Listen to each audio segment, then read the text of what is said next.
Assalamualaikum warahmatullahi wabarakatuh. Perkenalkan, nama saya Rona Angela Nurjeka, NIM G00241110 dari kelompok B5. Laporan pertama. Daniel adalah seorang siswa SMP. Ia sempat tertusuk paku saat bermain di lapangan dan hanya membilas dengan air mengalir. Setelah itu dia mengaku sulit menggerakkan rahangnya dan terasa kaku tak bisa membuka mulutnya. A. Jelaskan tentang anatomi mandibula dan fungsi secara lengkap. B. Jelaskan penyusun muskulus masticatoris beserta fungsi dan inovasinya. Nah, jadi pada rahang bawah atau mandibula terdapat proses coronoideus, lalu ada ramus mandibula dan ada linea obliqua dan foramen mental. Dan basis mandibula ada tuberculum mental, lalu ada protuberantia mentalis, lalu ada corpus mandibula, terdapat angulus mandibularis, lalu ada pars alveolaris dan ramus mandibula dan proceus condylaris dan juga alveolaria. Nah, dilihat dari frontal mandibula yang tidak berpasangan terdiri dari corpus mandibula, dua ramus mandibula yang ada proses condylaris, produs coronoideus, lalu ada corpus mandibula tadi dari pangkal dasar dan pars alveolaris yang dipisahkan oleh linea obliqua yang turun dari proceus coronoideus. Nah, lalu selanjutnya ini rahang bawah atau mandibula yang dilihat dari lateral. Terdapat corpus mandibula dan ramus mandibula menyatu di angulus. Lalu selanjutnya ada kaput mandibula yang terletak di atas proses condylaris. Lalu selanjutnya ada mandibula, aspek dalam lengkung mandibula. Nah, ini terdapat foramen mandibula. Nah, foramen mandibula ini terdapat di dalam bagian ramus mandibula.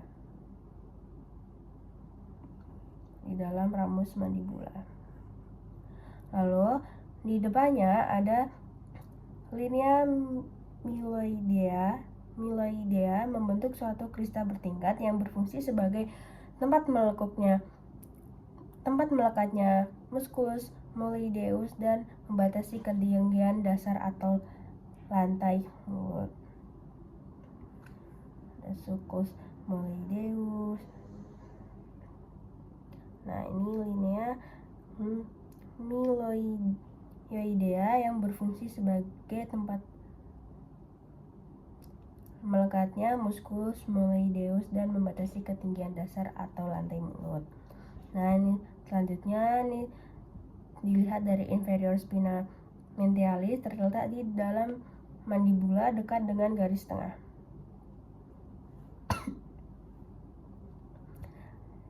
Dan cekungan tulang mencerminkan fossa dysgastrica di bawah dan lateral dari spina mentalis dan fovea sublingualis dan fovea submandibularis di atas spina mentalis. Di bagian dalam angulus mandibula ditemukan tuberositas peritogeidea. Ini ada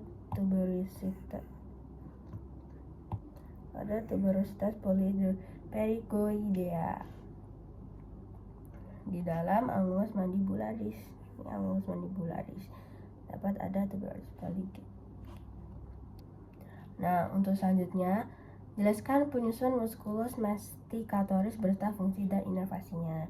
Jadi, otot pengunyah musculus masticatori itu ada musculus temporalis, musculus master pars profunda, musculus master pars superficialis, dan ada musculus petrigoideus lateralis, lalu ada musculus pterygoides lateralis caput inferius, lalu ada musculus pterygoides medialis pars medialis, lalu ada musculus pterygoides medialis pars lateralis, lalu ada musculus pterygoides lateralis caput inferius. Lalu ada musculus pterygoides lateralis caput superius. Nah, jadi penyusun musculus masticatorus berita fungsinya dan inervasinya yaitu musculus pterygoides lateralis ini berinervasi pada nervus mandibularis. Pterygoides medialis juga berinervasi pada nervus mandibularis. Musculus master juga berinervasi pada nervus mandibularis, dan musculus temporalis juga berinervasi pada nervus mandibularis. Fungsi kerja musculus pterygoides lateralis ini gerakan kembali ke fossa mandibularis disebut reaksi retrusi. Nah, otot-otot pengunyah ini berfungsi sewaktu mengunyah, yaitu elevasi aduksi dan depresi abduksi. Nah, mandibula serta gerakan menggerus. Selain abduksi, gerakan maju protrusi dan mundur retrusi secara menggerus, menggeser ke samping, laterotrusi dan mediotrusi merupakan pola gerakan artikulasi tempora mandibularis. Nah, otot-otot ini berperan dalam pengunyahan. Izin menjelaskan untuk laporan kedua.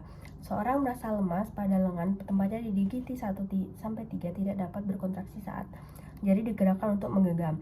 A. Jelaskan inervasi pada musculus di regio anterobrachii dan manus. B. Jelaskan anatomi pada musculus regio anterobrachium beserta kinesiologinya. Nah, izin menjelaskan pada regio anterobrachium pada bagian ventral. Nah, terdapat lapisan superficialis yaitu musculus pronator teres, lalu musculus flexor carpi radialis, lalu ada musculus palmaris longus, lalu ada musculus flexor carpi ulnaris. Nah, untuk lapisan media terdapat musculus flexor digitorum superficialis, lalu ada pada lapisan profunda terdapat flexor pollicis longus, lalu ada musculus flexor digitorum profundus. Nah, untuk lapisan paling dalam terdapat musculus pronator quadratus. Nah, untuk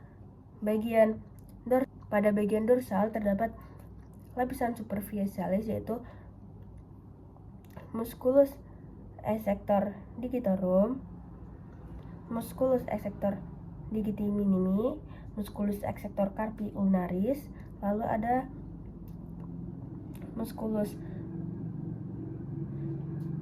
brachioradialis, lalu ada musculus exsector carpi radialis longus, lalu ada musculus exsector carpi radialis brevis, lalu ada musculus exsector pollicis longus, lalu ada musculus exsector indicis, lalu ada musculus abductor pollicis longus, lalu ada musculus exsector pollicis brevis, lalu ada musculus supinator.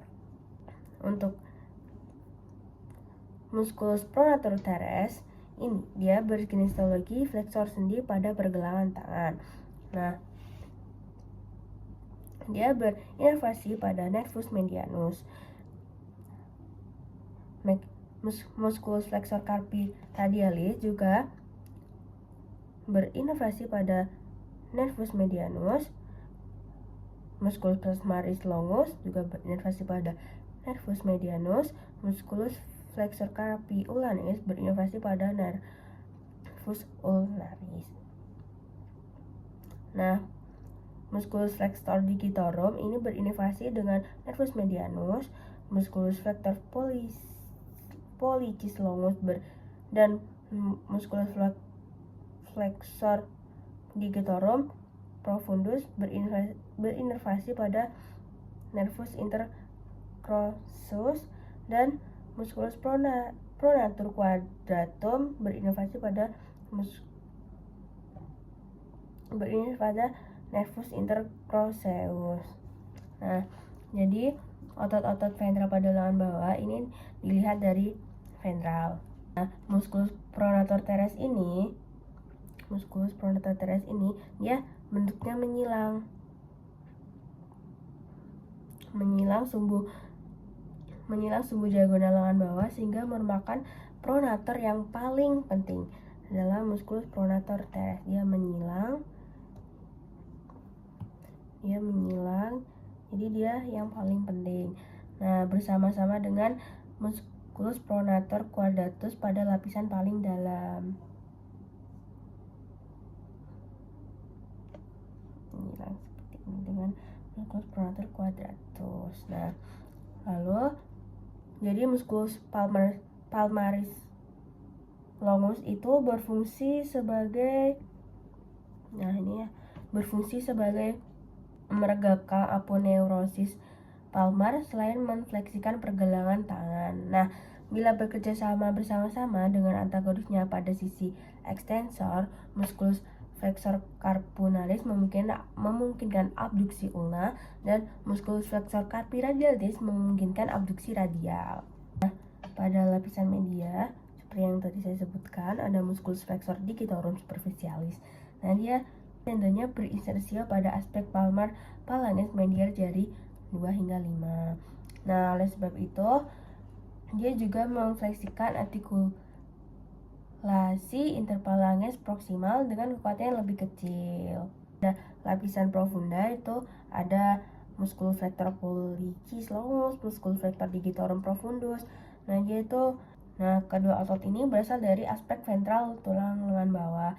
Begitu mencapai aspek palmar phalanges distalis, tentu tidak bekerja pada articulatio cubitit, tapi dia menfleksikan pergelangan tangan. Jadi dia sedikit berperan dalam memfleksikan artikulasi metacarpophalangea dan articulatio interphalanges proximal. Nah, pada lapisan paling dalam itu ada musculus pronator quadratus yang tadi saya sebutkan juga. Dia berada di bawah tendon otot-otot flexor panjang lengan bawah. Terdapat musculus pronator quadratus yang menghubungkan aspek ventral radius dan ulna. Jadi dia paling bawah menghubungkan antara aspek ventral radius dan ulna. Nah, untuk yang B, izin menjelaskan anatomi pada musculus regio anterobachium beserta kinesiologinya. Nah, itu tadi sudah saya sebutkan untuk kinesiologinya. Untuk yang bagian dorsal, jadi musculus bagian dorsal ini kinesiologinya berekstensor sendi, pergelangan tangan, dan gerakan abduksi radial. Nah, musculus anconeus itu berinervasi pada nervus radialis. Sedangkan pada lapisan profundus tadi dia berinervasi pada nervus radialis juga. Nah, lalu saya akan menjelaskan tentang regio manus. Nah, pada regio manus ini terdapat lapisan intermediat dan lapisan profundus. Lapisan intermediat pada telapak tangan ini dilihat dari sisi kanan, dilihat dari palmar openeus pollicis, lalu ada musculus openeus digiti minimi, lalu ada musculus adductor pollicis, lalu ada musculus flexor digitorum profundus, lalu ada musculus flexor digiti minimi, lalu ada musculus lumbricalis. Nah, pada musculus flexor digitorum profundus, jadi pada musculus flexor digitorum profundus dia tuh berfungsi sebagai tempat origo untuk 4 otot musculus lumbaris yang juga terletak pada lapisan intermediat otot.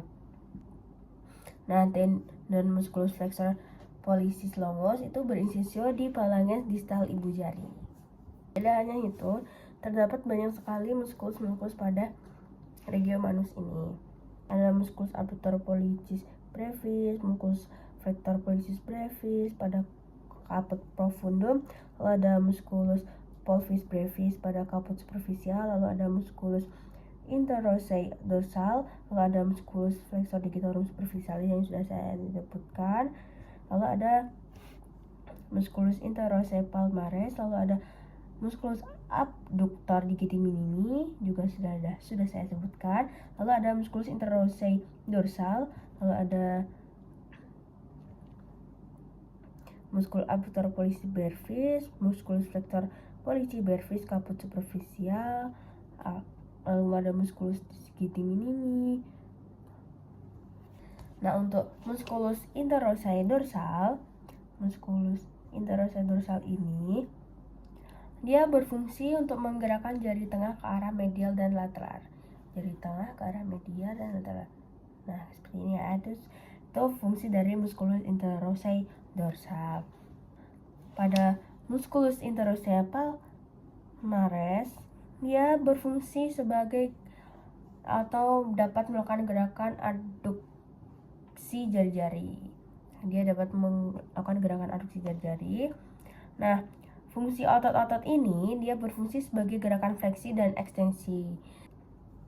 Jadi, fungsi otot-otot ini untuk menggerakkan fleksi dan ekstensi pada jari-jari.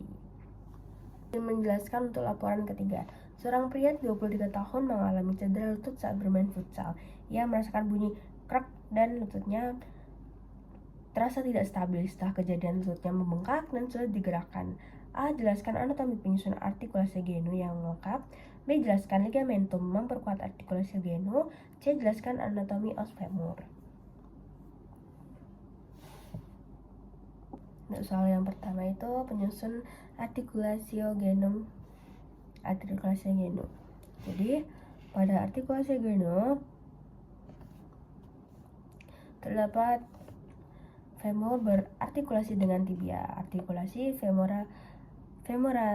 femorotibialis, dan patella artikulasi femoropatellaris. Nah, artikulasi genus sendiri itu merupakan artikulasi bicondylaris yang berfungsi sebagai pivot ankle, sebagai sendi pivot ankle, dan memiliki dua sumbu gerak. Sumbu transversa yang dipakai gerakan ekstensi dan fleksi terbentuk antara dua condylus femoris. Sumbu longitudinal yang dipakai gerakan rotasi terletak pada ekstensi dan tegak melalui tuberculum intercondylar medial untuk ini sumbu rotasi yang saya sebutkan tadi.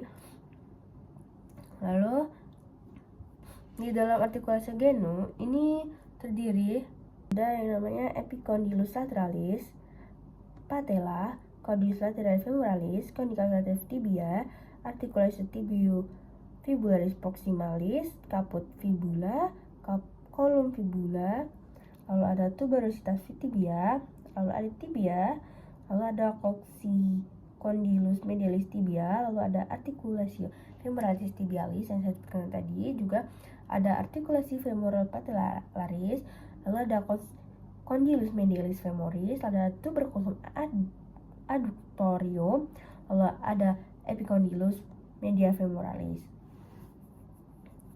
Lalu ada juga fossa intercondylaris, condylus lateralis femoris, lalu ada condylus medialis femoralis, ada condylus lateralis femoralis, lalu ada condylus medialis tibia, ada eminetia intercondylaris, lalu ada epicondylus medialis femoris, lalu ada tuberculum adductorium, lalu ada fascias poplitea, lalu ada condylus lateralis tibia, lalu ada artikulasi tibiofibularis, lalu ada caput fibula, lalu ada column fibula, dan terlihat tibia dan fibulanya. Jadi pada artikulasi siogenum terdapat ligamen-ligamen. Nah, ini adalah gambar ligamen-ligamennya. Oke, saya menjelaskan untuk ligamen-ligamen ini terdiri dari terdapat ligamen patella, ligamen kolateral fibular, lalu ada ligamen popliteum arcuatum, lalu ada ligamen cruciatum posterius, lalu ada ligamen meniscofemorale posterius, lalu ada ligamen collateral fibular, lalu ada ligamen popliteum arcuatum, lalu ada ligamen popliteum obliquum, lalu ada ligamen kolateral tibial. Nah, itu adalah ligamen-ligamen yang memperkuat artikulasi siogenum. Nah, untuk yang soal ketiga adalah jelaskan anatomy of femur. Nah, jadi di sini pada femur terdapat, ini gambar dilihat dari ventral. Di sini terdapat korpus. Nah, itu adalah corpus femoris. Nah, sisi lateral terdapat trochanter major. Lalu pada di dorsal medial terdapat trochanter minor. Ada caput femoris, lalu ada epicondylus lateralis, lalu ada epicondylus medialis, ada column femoris. Nah, ini untuk dilihat pada dari dorsal.